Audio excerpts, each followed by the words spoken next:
ಹರೇ ಶ್ರೀಕೃಷ್ಣ. ಶ್ರೀಮದ್ ಭಗವದ್ಗೀತೆ ಅಧ್ಯಾಯ 10 ಶ್ಲೋಕ 19. ಶ್ರೀ ಭಗವಾನುವಾಚ ಹಂತತೆ ಕಥಯಿಷ್ಯಾಮಿ ದಿವ್ಯಾ ಹ್ಯಾತ್ಮವಿಭೂತಯ ಪ್ರಾಧಾನ್ಯತಃ ಕುರು ಶ್ರೇಷ್ಠ ನಾಸ್ತ್ಯಂತೋ ವಿಸ್ತರಸ್ಯ ಮೇ. ಈ ಶ್ಲೋಕದ ಭಾವಾರ್ಥ: ಕೃಷ್ಣನ ಮತ್ತು ಅವನ ಸಿರಿಗಳ ಹಿರಿಮೆಯನ್ನು ಅರ್ಥ ಮಾಡಿಕೊಳ್ಳುವುದು ಸಾಧ್ಯವಿಲ್ಲ. ವ್ಯಕ್ತಿಗತ ಆತ್ಮದ ಇಂದ್ರಿಯಗಳು ಮಿತಗೊಳಗಾದಂತಹವು. ಕೃಷ್ಣನ ವ್ಯಾಪಾರವನ್ನು ಸಮಗ್ರವಾಗಿ ಗ್ರಹಿಸಲು ಅವು ಅವಕಾಶವನ್ನು ಕೊಡುವುದಿಲ್ಲ. ಆದರೂ ಭಕ್ತರು ಕೃಷ್ಣನನ್ನು ಅರ್ಥ ಮಾಡಿಕೊಳ್ಳಲು ಪ್ರಯತ್ನಿಸುತ್ತಾರೆ. ಆದರೆ ಯಾವುದೇ ನಿರ್ದಿಷ್ಟ ಸಮಯದಲ್ಲಿ ಅಥವಾ ಬದುಕಿನ ಯಾವುದೇ ಸ್ಥಿತಿಯಲ್ಲಿ ಕೃಷ್ಣನನ್ನು ಪೂರ್ಣವಾಗಿ ಅರ್ಥ ಮಾಡಿಕೊಳ್ಳಲು ಸಾಧ್ಯವಾಗುತ್ತದೆ ಎನ್ನುವ ತತ್ವದ ಮೇಲಲ್ಲ.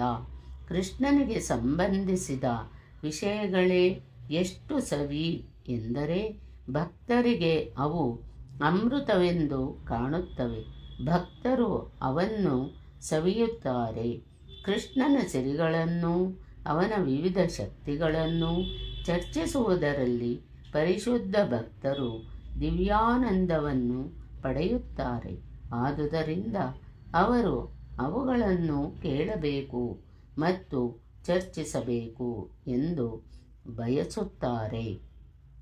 ತನ್ನ ಸಿರಿಗಳ ವಿಸ್ತಾರವು ಜೀವಿಗಳಿಗೆ ಅರ್ಥವಾಗುವುದಿಲ್ಲ ಎಂದು ಕೃಷ್ಣನಿಗೆ ತಿಳಿದಿದೆ.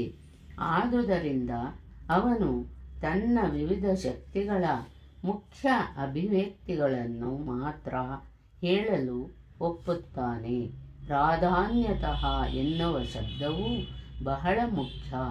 ಏಕೆಂದರೆ ಪರಮಪ್ರಭುವಿನ ಲಕ್ಷಣಗಳಿಗೆ ಮಿತಿಯಿಲ್ಲ. ಅವುಗಳಲ್ಲಿ ಕೆಲವನ್ನು ಮಾತ್ರ ನಾವು ಅರ್ಥ ಮಾಡಿಕೊಳ್ಳಬಲ್ಲೆವು.